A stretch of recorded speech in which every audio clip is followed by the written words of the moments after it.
Hi, good afternoon everyone, and welcome to the last session of the day. Feel free to keep your cameras on. Having an audience that you can see is nice for the speakers. Do try and keep your mics off unless you want to ask a specific question. There will be time for questions at the end, towards the end. However, you feel free to pop questions in the chat as usual as we go. Now, to this session, we're really pleased to welcome Dr. Leslie Cavey, who's a just recently retired GP and visiting professor at Birmingham City University, and she's going to talk to us about some of the challenging symptoms that we are faced with trying to categorise and sort out. I often feel it as I'm a GP, I'm a symptom sorter. I feel I'm sitting with my sieve trying to fit things into different categories and trying to make it all make sense. And that's actually a very enjoyable part of the job, if we can make sense of it. But sometimes when we don't feel that we can make any sense of it, it can be quite frustrating. So we're going to be talking about some conditions which are like that, sometimes like that today. So without any further introductions, I'll hand over to Leslie, and she will introduce our other speakers for this afternoon. Thank you very much. Thank you.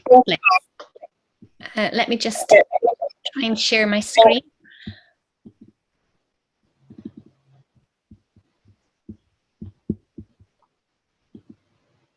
Can you see that all right? Yeah. Brilliant. Well, thank you very much for inviting me to speak today. Just trying to move my slides on. There we go. So in this session, we're going to be covering briefly the long-term complications of COVID-19, and particularly focusing on autonomic dysfunction. Dr. Amy Small is going to describe her journey as a patient.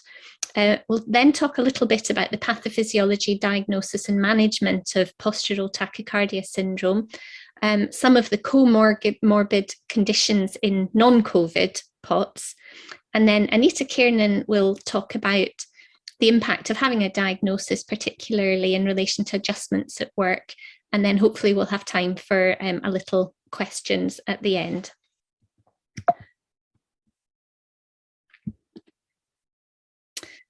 So as you all know,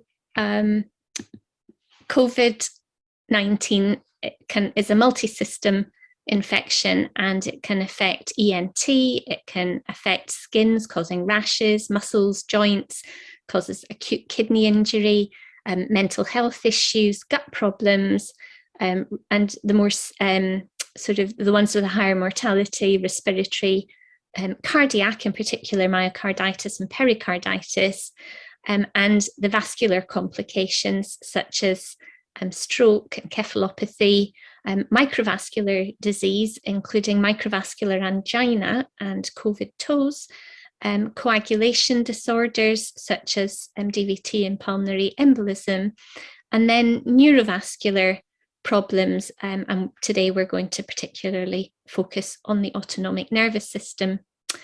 And by March of this year, there have been 445 million cases of COVID-19 that have been documented, and this has led to just under 6 million deaths.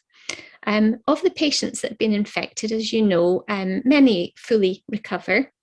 Some develop specific end organ damage, and that may need to be dealt with in a single organ specialty. And then many patients go on and develop long COVID. The statistics vary, but in the region of about 10%.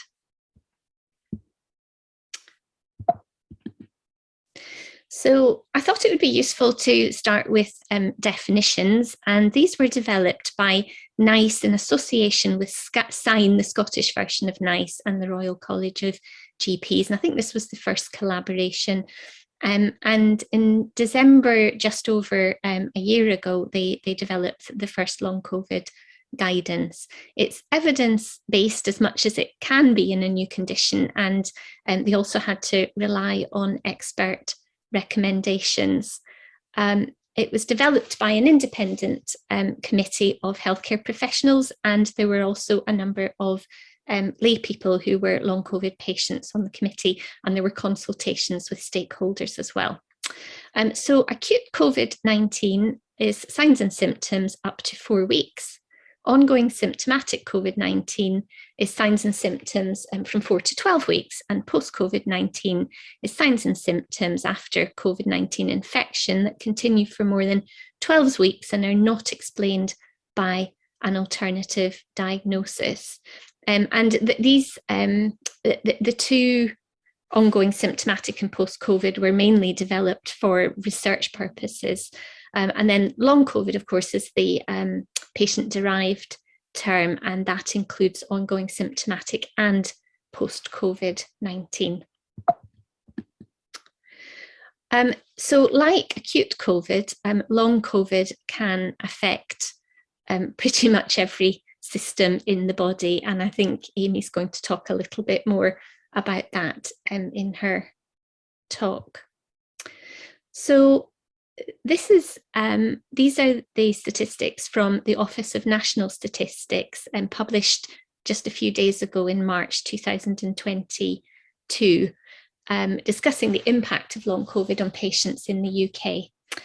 And by the end of January, an estimated 1.5 million people in private households in the UK were reporting long-term symptoms of COVID, and that equates to 2.4% of the population. The long COVID is impacting on the activities of daily living of 65% of these patients in a significant way, and over 250,000 people are severely affected. Almost half of the patients have had symptoms for over a year, and the commonest ones are fatigue, loss of sense of smell, breathlessness, and brain fog. It most commonly affects women aged 35 to 49, although there has been a recent surge in children. It's more common in socially deprived areas, and it's more common in health and social care workers and workers in education, and in people who have pre-existing activity limiting health conditions. And of those who worked before COVID, about a fifth are no longer working, and about a fifth have had to change their occupational status, often reducing to part-time. So what is the relationship between PoTS and long COVID? Well, in a very recently published paper from UCLH in London, where they had one of the earliest long COVID clinics and one of the larger long COVID clinics, and they reported that they found that 13% of their non-hospitalized long COVID patients were developing postural symptoms. And by that, I mean things like lightheadedness or palpitations on standing. And these postural symptoms were strongly associated with a poorer health status. And of these patients with postural symptoms, about half of them have been found to have PoTS. Now, of course, not all orthostatic intolerance in long COVID is due to PoTS. You sometimes find, orthostatic intolerance being the development of symptoms in the upright position that are relieved by lying down. And this can be caused in long COVID by orthostatic hypotension, although that's less common. It can be caused by vasovagal syncope. PoTS is the most common cause. And then there's a significant number of patients who have reproducible orthostatic symptoms, but when you test them with a stand test, they don't test positive for either PoTS or orthostatic hypertension. And there are very early indications that long COVID PoTS mirrors non-COVID PoTS in symptomatology, and the same management's being used. And in fact, when NICE first developed the long COVID guidance, they recommended that in patients who have symptoms of orthostatic intolerance, they should have an active stand test. And that should ideally be for 3 minutes if you're looking for orthostatic hypotension, and 10 minutes when you're looking for PoTS. So there have been a number of publications looking at PoTS in long COVID. They started off with a few individual case reports and have moved on to some small case series. However, there are some issues with these studies in that they're often retrospective. They have very small numbers, and often they have few or even no control populations. They're usually a very selected cohort of patients, in that all these studies are often being done in autonomic clinics or in PoTS clinics, for example. And many of the patients have a clinical diagnosis of COVID-19 because the testing wasn't available at the time when they had their acute infection. We're finding that people are using different testing and different diagnostic criteria, so you can't really compare the studies, and all the studies have been done in adults. There's very little in children, and again there's very little in the way of follow-up of these patients to understand what the long-term or even sort of longer short-term outcomes are. I haven't got time to go into detail, but this is just a sample of a few of the studies looking at PoTS in long COVID. And I just want to highlight a few issues from these studies. So Novak and company, they compared long COVID patients to non-COVID PoTS patients and controls. And they found that almost 80% of long COVID patients had evidence of small fibre neuropathy on their skin biopsies, and half of COVID patients, PoTS patients had this, and none of the controls. And they also found that long COVID patients and PoTS patients had a significantly reduced cerebral blood flow when they were upright, and the control patients didn't. And the studies generally found that the patients didn't respond so well to the lifestyle changes that are often recommended as part of the PoTS management strategies, and many needed to go on to medication, although we don't really know how this compares with the non-COVID PoTS population. There were a couple of studies from Dublin that didn't find any PoTS in their long COVID patients, but they were looking at a much older patient population. It was based in a falls and syncope clinic run by Medicine for the Elderly consultants, and they also ruled out any patients, excluded them if they experienced syncope, which would have probably excluded a lot of the PoTS patients. They also tested them on treatment for PoTS such as beta blockers, so it's difficult to know how to interpret their results. But general observations have been that people who have PoTS in the long COVID setting are mostly younger women. They're often non-hospitalised patients. They often have marked cardiac symptoms such as palpitations, chest pain and breathlessness. Generally speaking, however, the cardiac tests are normal. But having said that, it's very important to rule out cardiac conditions when you're presented with patients with these symptoms. Usually patients are treated with lifestyle measures first, and then the usual medication for PoTS, which we'll come on to later. And it's been noted that very often patients have minor autonomic symptoms before they had their acute COVID-19 infection. And it sort of raised the question that do these patients have a predisposition to these autonomic disorders? And it's a bit like a loaded gun, and then the COVID-19 is like pulling the trigger that fires it and sets off the more florid PoTS. So on that note, I would like to introduce Dr. Amy Small. Amy is a GP in Lothian who has been living with long COVID, and she's going to tell you her story. Thanks, Leslie. I will just get my slides up. Here we go. So yes, I'm Amy Small, I'm a GP in Lothian, and I'm also clinical advisor to Chest, Heart and Stroke Scotland, which is a charity that provides telephone support for patients living with long COVID, managing their breathlessness and fatigue management in particular. So just to sort of put a bit of background, this was me prior to COVID. I very sort of fit the bill very well of what Leslie said. I was 39 when I got sick. This photo of me with a marathon medal is a complete cheat. I did not run a marathon, but it was a 10K. I was someone who was fit and healthy. I regularly ran 5K several times a week. This is a photo of my boys, who were 3 and 5 at the time when we got sick with COVID, up Blackford Hill on one of our many daily walks that we did during lockdown. I was a 5-session partner in a practice in East Lothian, and in my spare time I did a lot of BMA activity work, which has set me up quite well to have a platform to advocate for people living with long COVID now. So to tell you my journey, I got sick on April 11th, typical COVID symptoms. I had a headache on the first day, a bit of fever, and it came on quite insidiously. And the only thing that I would say was quite different from sort of flu was A, the insidious onset rather than the hit by a bus type thing that you get with the flu, and B was the breathlessness. I'd never experienced anything like it. And that was really from the get-go. I had also associated symptoms of vertigo.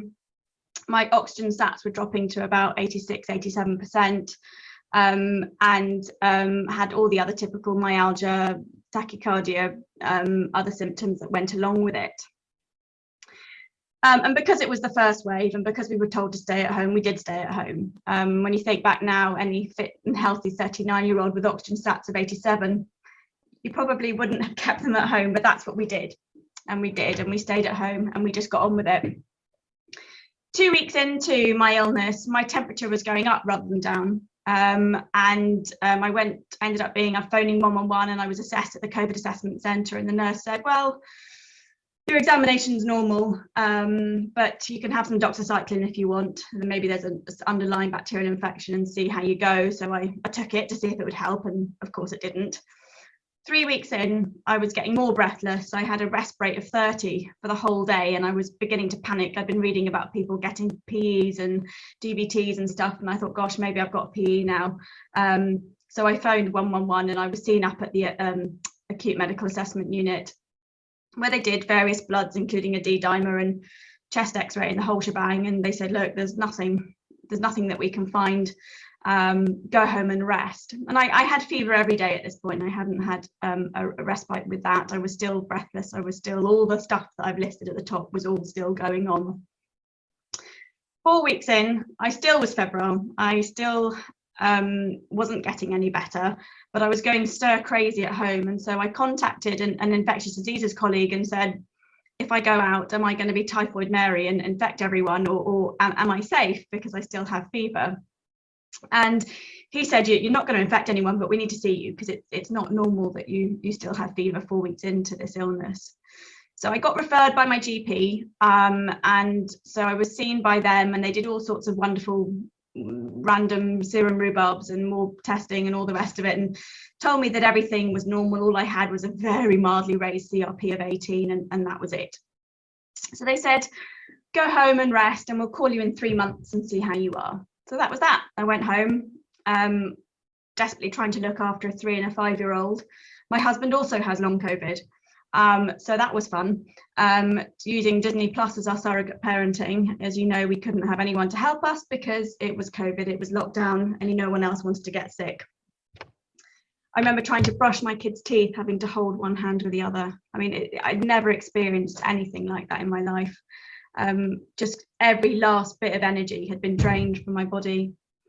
So come June, I tried to work. I stupidly said to myself, oh, this must all be in your head, and if you go back to work, you'll be fine, and just pick yourself up and get on with it. I was feeling terribly guilty. You know, there I was, a GP during a pandemic, not working, and my colleagues were having to pick up the slack. Oc Health weren't interested because I was still febrile, so I spoke to my partners, and we suggested that maybe I did a two-day-a-week slow phased return. And that one day of clinical face-to-face work triggered the most almighty relapse, and that's when I realized that cognitive fatigue or cognitive strain could cause physical fatigue like I'd never experienced. I was in bed for 10 days. I couldn't speak one day because my muscles in my face were so fatigued that it was too tiring to verbalize, to use my tongue or anything. I could hardly drink. I could hardly lift my hand to my mouth. I couldn't eat because chewing hurt. Chewing cereal hurt my jaw. And at that point, I totally freaked out and thought, that's it, I've got ME, and this is going to be me. This is the rest of my life. So I contacted a friend who, non-medic, who had ME, and I asked her what she had found was helpful for her. And she had suggested that I look at seeing a nutritionist, cut out sugar, which did actually help when it came to fatigue. That did help. She suggested I see an osteopath. That was helpful because the osteopath told me I didn't have ME, so that was great. I don't know how much the rest of it helped, but that was really reassuring. And I took to Twitter, and lots of people in there had suggested that I learn about pacing. And I found a wonderful book for people living with ME, and learnt how to pace. So over the summer, it was becoming apparent that I was likely to lose my job. We had a 6-month cut-off clause in our partnership agreement. I was at that point was having lots of investigations. I'd been seen again by ID, who was surprised that I still had fever. Some 5 months in, they were shocked that I was still having daily fever. And I had a CT chest abdo-pelvis, I had an echo, I had lung function tests, I had a 24-hour tape, and the only thing came back as abnormal was that I was persistently tachycardic. And I'd started to pay attention to my Fitbit at this point, and I noticed that whenever I stood up, my heart rate kept going up, and when I brushed my teeth, my heart rate was 110, and my resting heart rate was 58, and I thought, that's a bit odd, that shouldn't be happening. When I walked up the stairs, my heart rate was 145, and I had to stop halfway up every single day. And I've got 2 flights of stairs in my house, and the kids always forgetting things upstairs that they needed, etc. So I was beginning to see that there was a bit of a pattern there.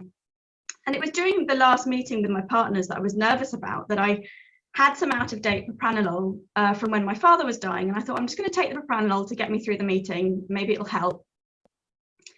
And it was at that point that I started to feel better. And I thought, gosh, I'd been reading about PoTS, I'd been hearing about dysautonomia. I was putting 2 and 2 together and seeing, persistent fever, persistent breathlessness, persistent tachycardia. Was this PoTS? Is this what I had? So I phoned up my GP and I said, I wonder if I've got PoTS. And she was great, and we discussed it. And she said, well, why don't we try some bisoprolol and see if it helps? I had tried the basic fluids and things, but this was at a point I was losing my job and I needed something to help me quickly, to kind of see if I could get better more quickly. And that made a huge difference to me.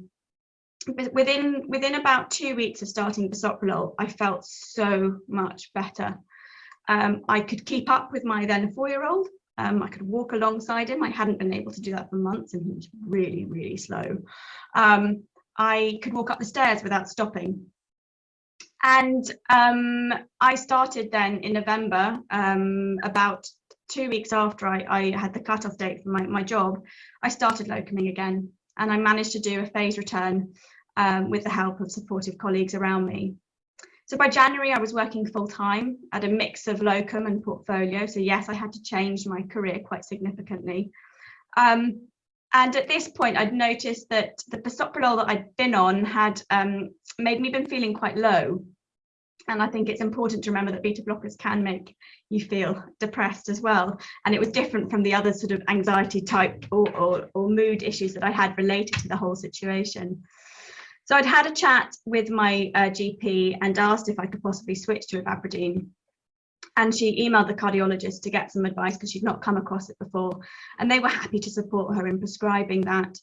So I'd sort of titrated my doses. I played around with it a bit. I'd been hearing that Dr. Gold said you could go up to 5 milligrams TDS, and I sort of messed around to see what worked for me. And so I was taking 5 milligrams BD, seemed to work for me. By Easter, I was able to walk 15,000 steps a day without post-exertional malaise. And by the summer, I started to do the couch to 5K. I could then exercise regularly without feeling horrendous and breathless. And I was managing with the aid of fluids to support that. So by the end of the summer, I started to come off my medication. I weaned down 2.5 VD and managed to exercise 5 times a week, and really felt that I'd recovered fully and was quite excited about that. In September, I had a booster, and that caused a massive relapse. And my temperatures went back up. I was tachycardic again. I was breathless again. I was fatigued again.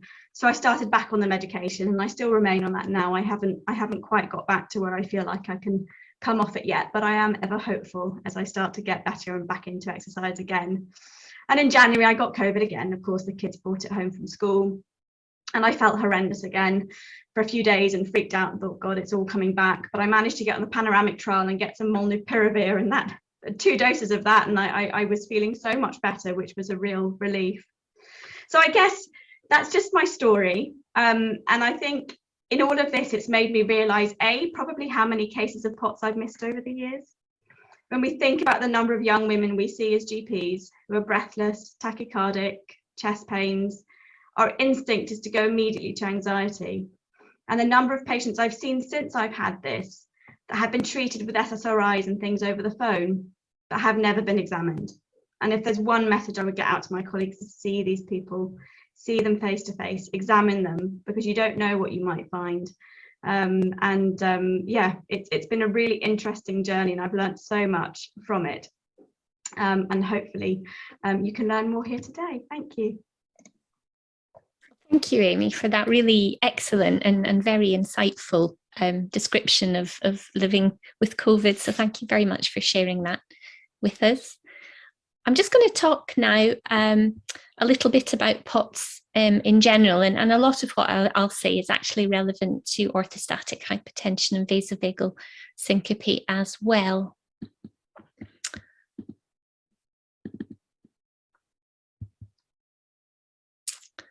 Okay, so I just want to first of all describe a little bit about the pathophysiology of PoTS. So what happens when a healthy person stands up?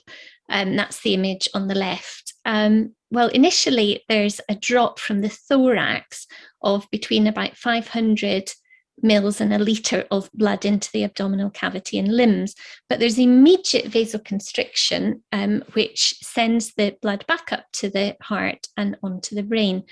But in PoTS and in some people with vasovagal syncope and orthostatic hypertension, this mechanism doesn't work properly.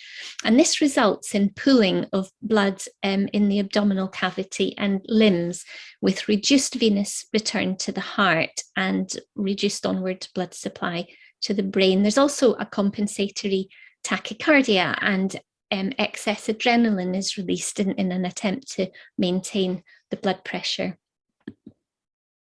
There's a lot of crossover between all the different syndromes of orthostatic intolerance.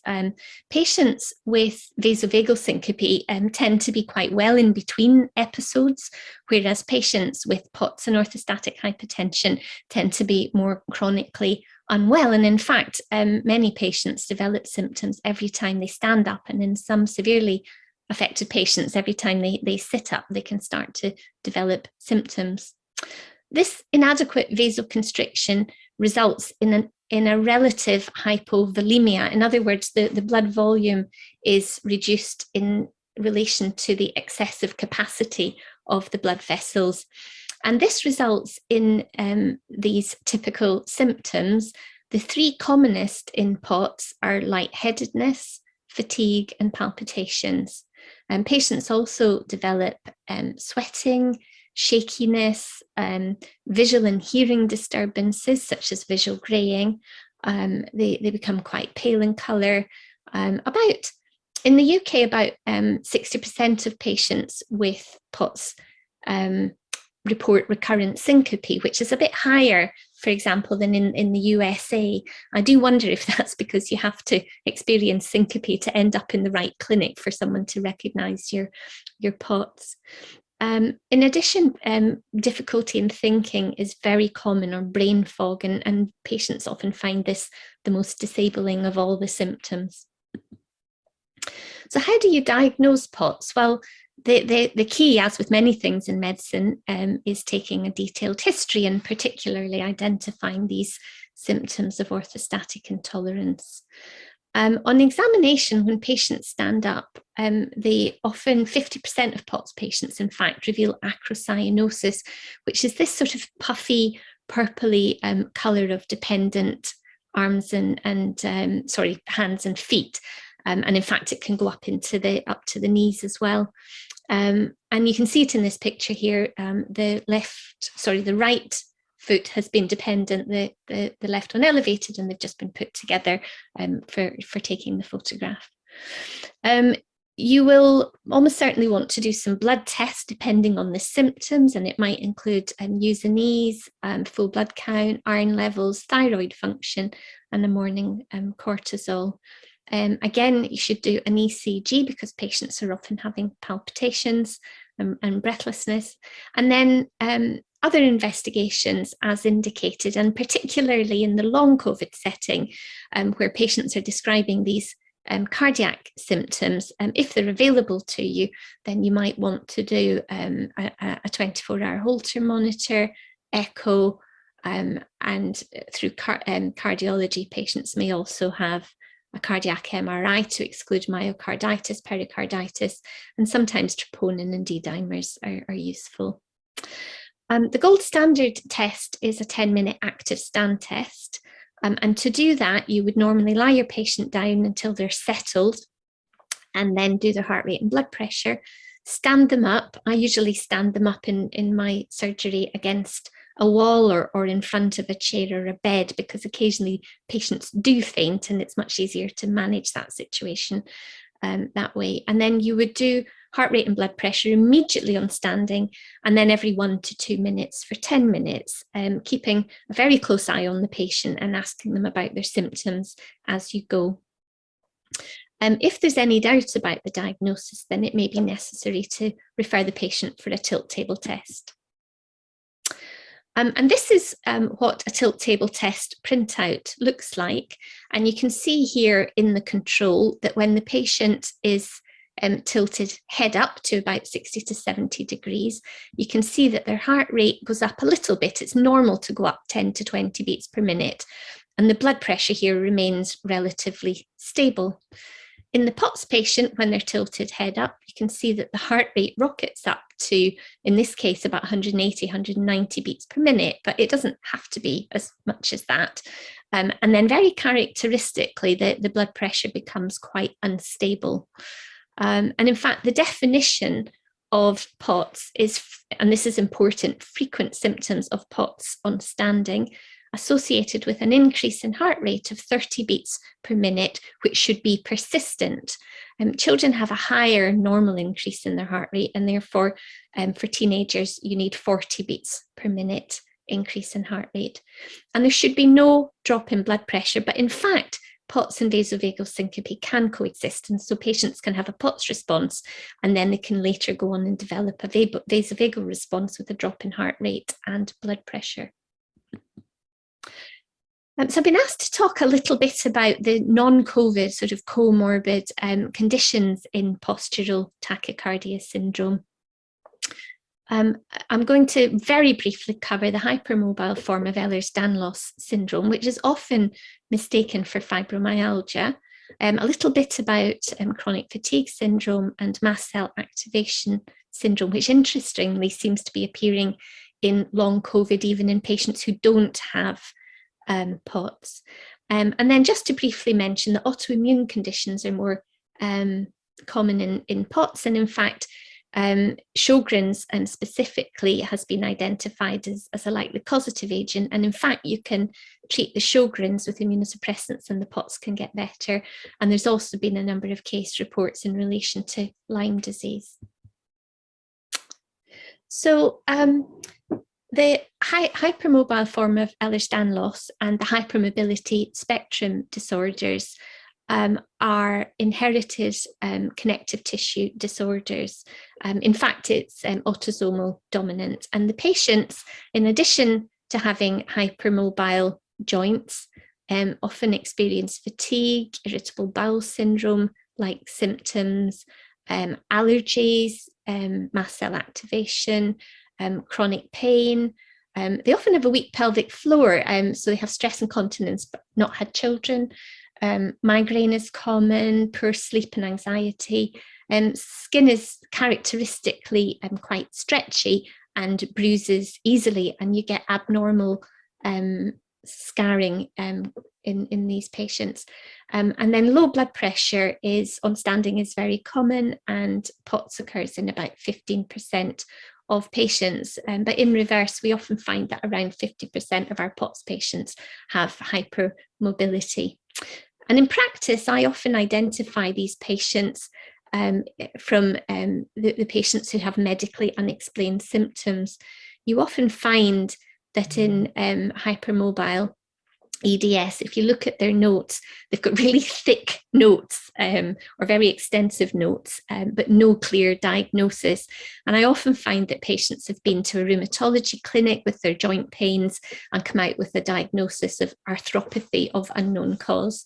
They've often been through gastroenterology, and they've been diagnosed with severe irritable bowel syndrome. And then they've often been through a cardiology clinic with syncope or palpitations, and they've quite often been to ENT with their lightheadedness, and the connection's not always made with standing. So in chronic fatigue syndrome, depending on the testing that's used and the paper you read, between about 8 and about 28% of patients have PoTS. In fact, many patients with CSF have orthostatic intolerance, and quite a lot have low blood pressure as well, and that can be managed in the normal way.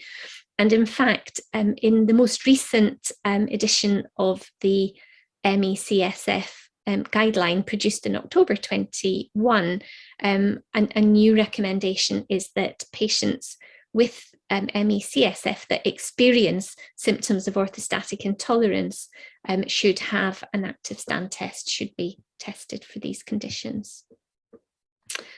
And then mast cell activation syndrome. This is a recently recognised condition where patients, it's not that they have too many mast cells as they do in mastocytosis, it's just that they release their contents inappropriately and can cause lots of allergic type reactions such as skin rashes, urticaria, even recurrent anaphylaxis, but it causes a lot more systemic symptoms as well, such as gut problems and bowel problems. It's quite difficult to test for MCAS, and very often patients end up being treated empirically with antihistamines and mast cell stabilizers. And as I mentioned before, there has been some discussion about mast cell activation in long COVID, and I do hear of reports of patients finding that their symptoms are responding to antihistamine therapy. So how do you treat PoTS? Well, much of the treatment has been hijacked from that of orthostatic hypertension, and many of the treatments are helpful in vasovagal syncope as well. So first of all, you want to avoid triggers, that's drugs that lower blood pressure or increase heart rate. So you want to review the need for these and see whether you can stop them. You want to recommend the patient avoids prolonged standing, or in some patients they can even develop symptoms with prolonged sitting. Heat and alcohol are vasodilators and should be avoided where possible, and heavy meals rich in refined carbohydrates can trigger symptoms as well. Take a detailed fluid history, because we often find that patients are not drinking as much as they think they are, and we would recommend a minimum of 2 to 3 litres a day in an adult, and in children they should drink until their urine runs a pale straw colour. We'd also recommend a boost before rising, because patients are more symptomatic because you're a bit dehydrated overnight. And rapid water drinking in an emergency is helpful. That's where you drink a couple of glasses of tepid water in quick succession, and within 2 to 3 minutes that will elevate the blood pressure due to a sympathetic reflex. Unless it's contraindicated, we would recommend an extra 6 grams of salt a day, and that's equivalent to a level teaspoon of salt, or 10 slow sodium tablets, and that helps to expand the blood volume. And in children, you've got to be particularly cautious because of their smaller size, and they're very sensitive to extra salt intake.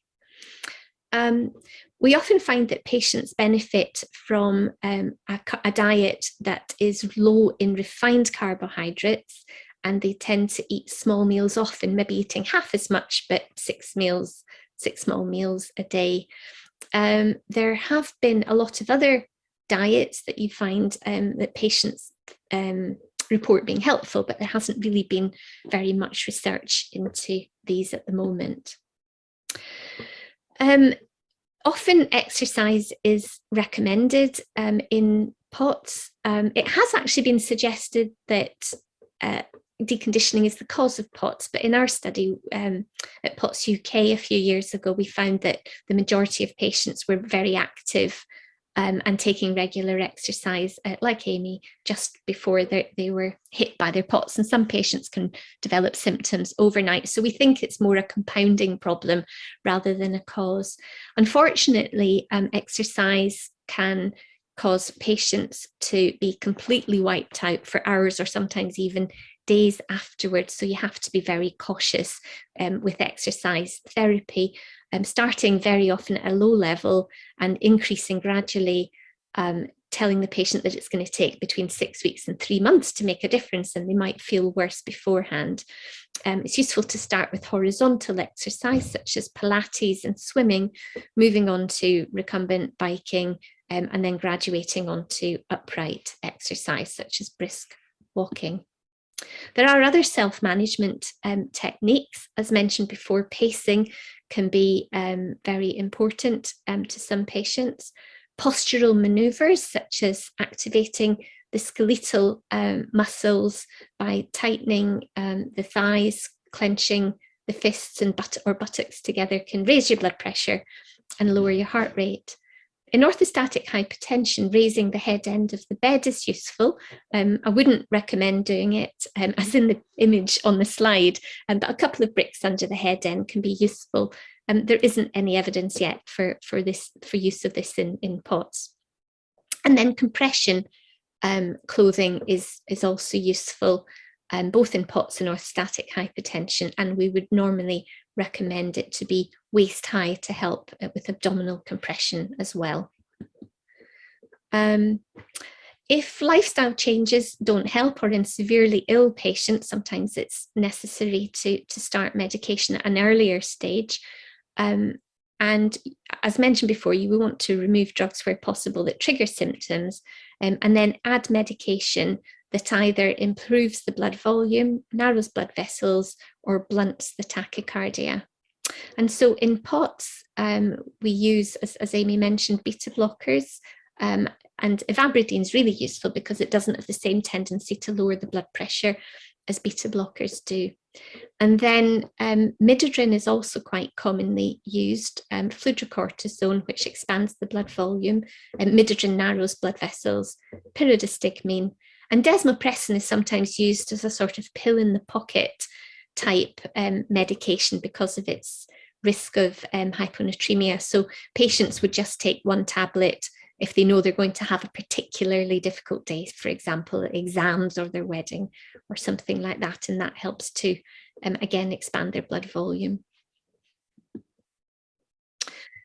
There's lots of information on the PoTS UK website about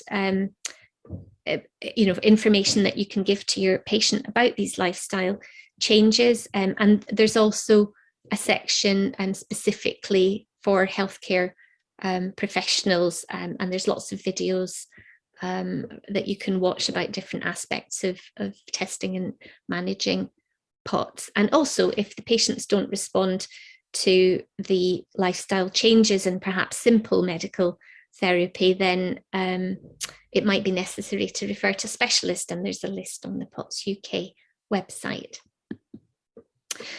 So on that note, I'd like to introduce Mrs. Anita Kiernan.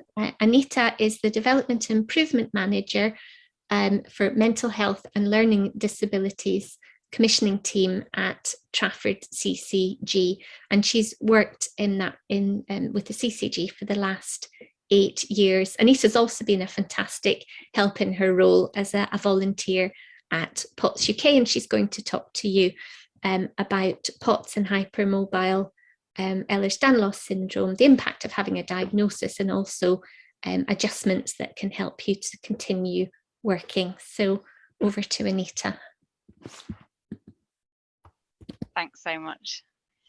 I'm just going to go and try and share my screen now, so just bear with me.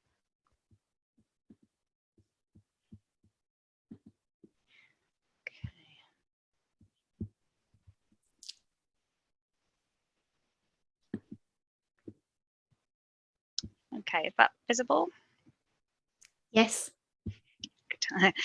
Okay, thanks for the introduction. So for, as Leslie says, anyone that doesn't know me, I'm Anita Kiernan, work for Trafford CCG in the commissioning team, currently supporting the mental health transformation programme.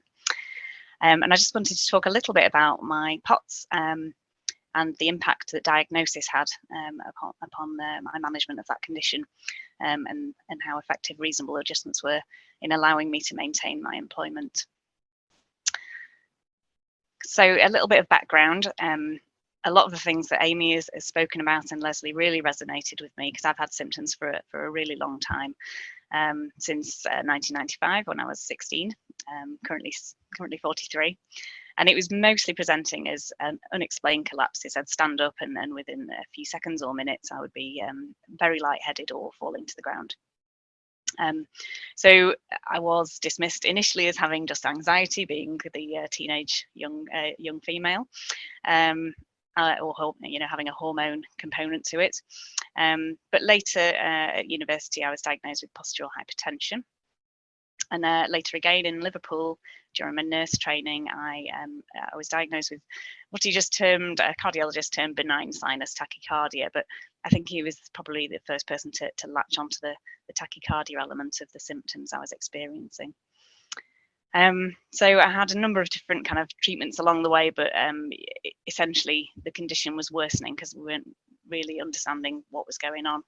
So I didn't manage to qualify as a nurse in 2003, but by a few years later, things were massively worse.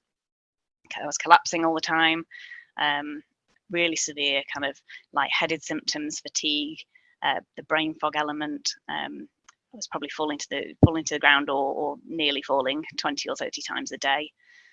Couldn't stand up for more than a minute or so.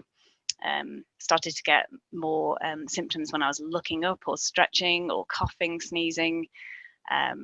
Heat intolerance, couldn't climb a flight of stairs. I crawled up to bed most nights and crawled around after my young daughter the following year when she was crawling because I just couldn't stand up. And obviously all of that had a severe impact on work. So sadly I had to take some sick leave. I was advised to wait for some further investigations, some more tilt tests, and was given a provisional PoTS diagnosis in 2007. Sadly, at that time, I lost my driving license, which obviously had an immediate impact on my independence, as well as obviously my career as a district nurse. But by that point, obviously, I was not safe to be around patients as I was needing so much help myself. So fortunately, I had lots of investigations through the National Hospital for Neurology and Neurosurgery, and they confirmed the diagnosis in 2009. But by that point, I'd just been redeployed to a desk role, essentially, with Salford PCT, which was where I was working at that time. So lots of lifestyle changes, and I followed the exact pathway that Leslie's described earlier, starting with all the water and the salt and the dietary changes, and obviously pacing, those types of things. Fludrocortisone, slow sodium, midodrine, eventually went on to octreotide injections, which was a bit novel, but actually made an unbelievable difference to my life because it enabled me to participate in a specialist exercise rehabilitation program. And that, alongside many other things, had some fatigue management and CBT through, along with the exercise rehabilitation through a cardiac rehab team. So all of that basically left me in a place where I needed to get back to work. It felt essential for my well-being to be in work.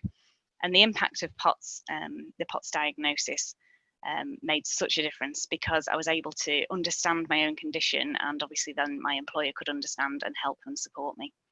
And I'm saying I understand that not everybody with PoTS is able to work, or may struggle because they've got multiple conditions, but I guess these are just things that I learned from my personal journey I wanted to share with you.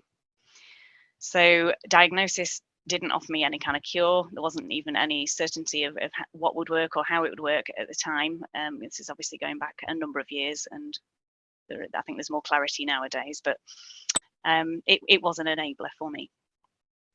Occupational health could then provide advice to my employer, and that helped support me from to be redeployed into an office-based role within the Salford commissioning team at the time, and later recruitment into Trafford. And it enabled me to apply for access to work, and that was really critical for me, because I was able to get taxis to and from work using that scheme, which at the time I found really difficult. I hated that kind of dependence, but the symptoms I had meant using public transport was unbelievably difficult. I couldn't stand for any long periods, so waiting for a bus, I'd be collapsing in the queue. The temperature changed from cold to hot on the bus. I couldn't think, I couldn't speak. I often nearly fell down. Very vulnerable and unsafe. So actually that scheme was a bit of a lifeline at the time, and it enabled me to carry on working. And because of that understanding of my condition, I could focus on what I could do, and rather than what I couldn't, because obviously it was quite devastating. I've kind of skipped over it, but you know, I lost my nursing career as a result. I did have to have significant changes, and I needed to accept those changes and look at what I could do. And that diagnosis really helped me with that. So then I could document those needs. I knew what was wrong and the kind of physiology behind what was wrong, and therefore what could help.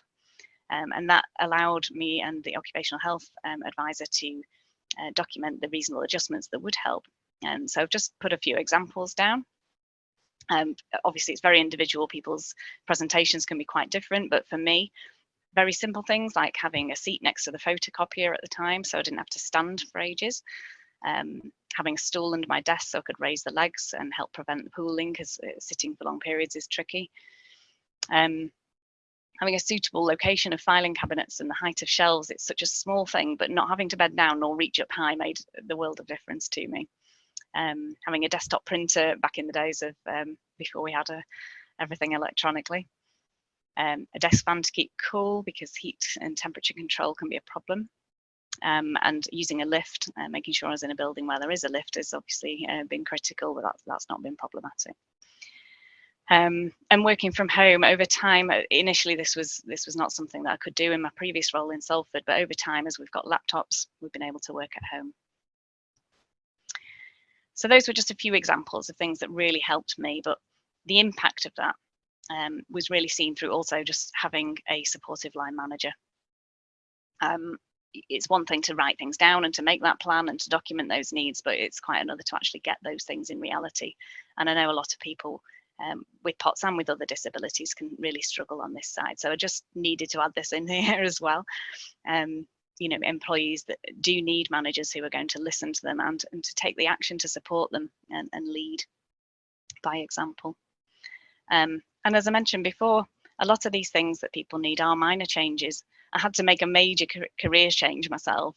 I work part-time as well to help manage my fatigue.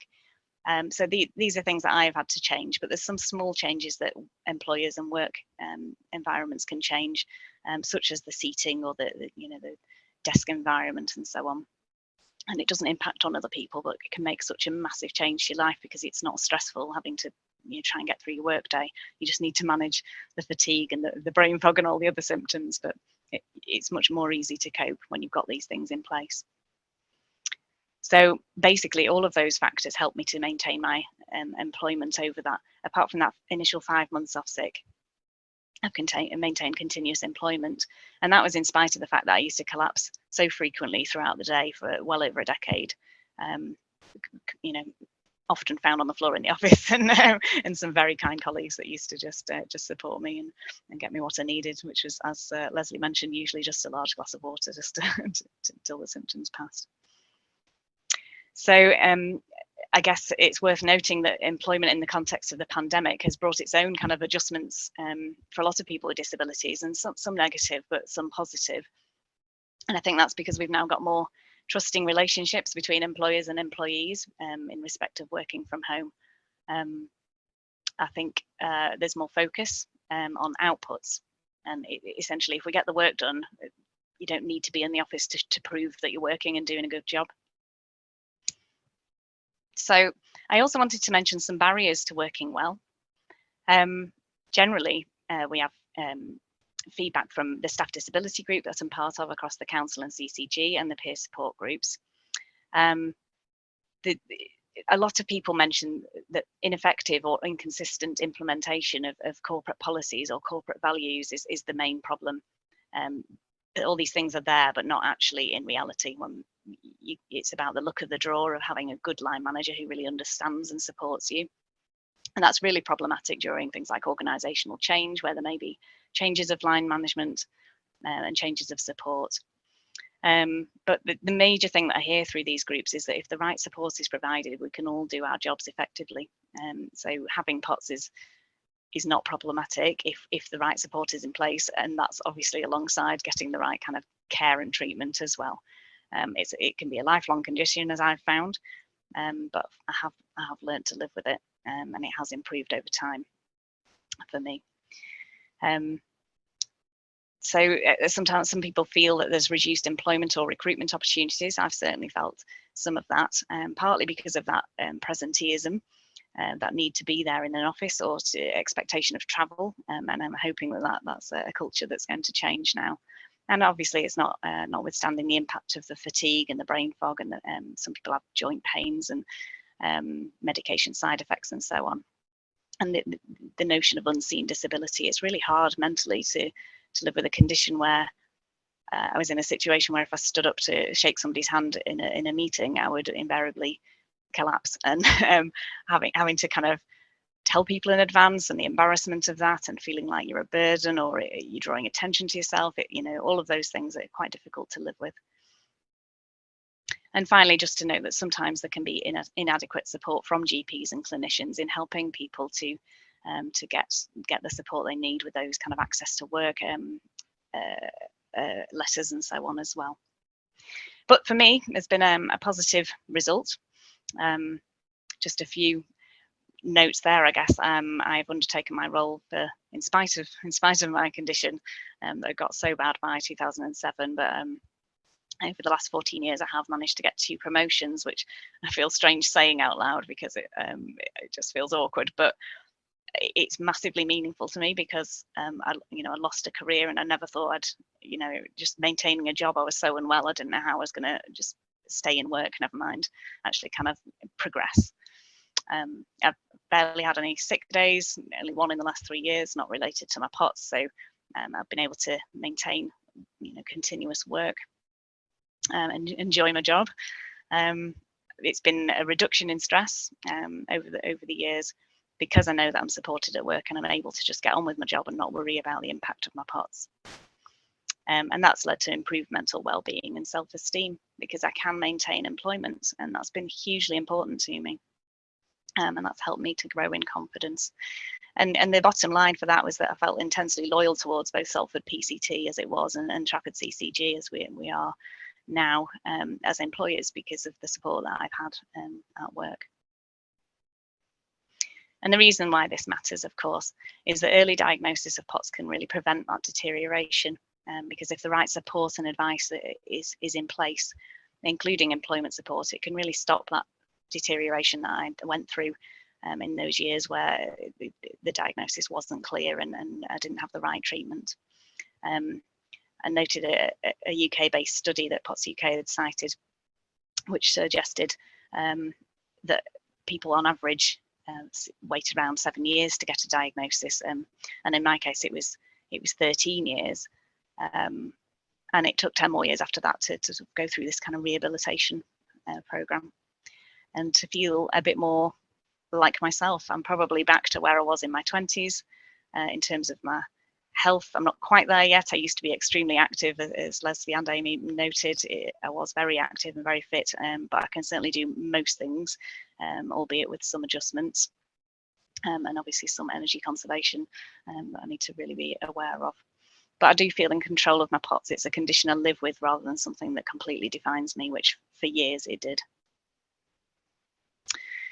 So it matters to me, as I mentioned before, about how people treat one another and how line managers and doctors can treat people, and the way people speak to one another. And my manager, he strongly believes that health and disability, if health and disability needs are supported, then individual work performance usually follows, and the focus is on the work outcomes, therefore not on my PoTS. And that's definitely something that resonates with me. In his words there, my responsibility is to help create an environment within which you can reach your potential. That does not mean an environment which assumes you to be less capable or productive than anyone else, but which is necessarily individualized. And that's how he described it to me, how he feels about my reasonable adjustments and working with my PoTS. And like I say, it's been a really empowering process. So I've talked to him about kindness, and he didn't feel it was to do with kindness at all. It was to do with doing the right thing, I suppose. But to me, there's been a lot of kind people that have supported me on my journey, and the treatment and the respect by line managers is part and parcel of that. So finally, how GPs can help. I'm really grateful that we've got so many people listening today and taking part in this session. And my main hope is that by being more aware of PoTS, it will help people to reach that early diagnosis and to get the support that they need to recover and to not deteriorate in the meantime. So I've just made a note that there's PoTS UK have a like PoTS on a page, I think it's called. It's a very simple guide just to kind of remind GPs of all the things Leslie's talked about today, and so there's lots and lots of information on PoTS UK's website if you need any more information about it. And then to work with employers and try and respond to those requests, whether it's referrals to the right places for more investigations where needed, or whether it's talking to occupational health and helping employers understand PoTS and what people are capable of so that they can remain in employment. And being a good employer yourself, modelling that if you have staff with PoTS or you know of people with PoTS. And reminding you about the impact of language. I'm sure everybody on here is well aware of that. And as a former nurse, I'm aware of that myself, but words do really matter. I've had a number of consultations, whether it's with consultants or doctors over the years, or GPs, and whether it's being told you've got the anxiety, apologies, or whether it's you've got anxiety, or whether it's people being telling me that they just weren't interested in my condition. I've literally had lots of different things told to me that were quite devastating at the time, when you don't know what's wrong with you and all you want is to get better. And I guess that was why it's really important to me that you've got a GP on board and stick with me. As Leslie mentioned, people with medically unexplained symptoms can be difficult to help. But actually sometimes we can explain these things and get them the right help. And that happened to me locally in Trafford many years ago. I did have a GP who was an enormous support actually in helping me to get the care I needed and supporting me with employment. So yes, I just wanted to say thank you to all the doctors within Trafford who are helping people like me. Thanks very much. Thank you very much, Anita. That was great, and I think it was really helpful, not just to give us an insight into how GPs can help their patients, but GPs are employers too, and I think it's given us a lot of ideas as how we can help our patients as well. So on that note, shall I hand back to you?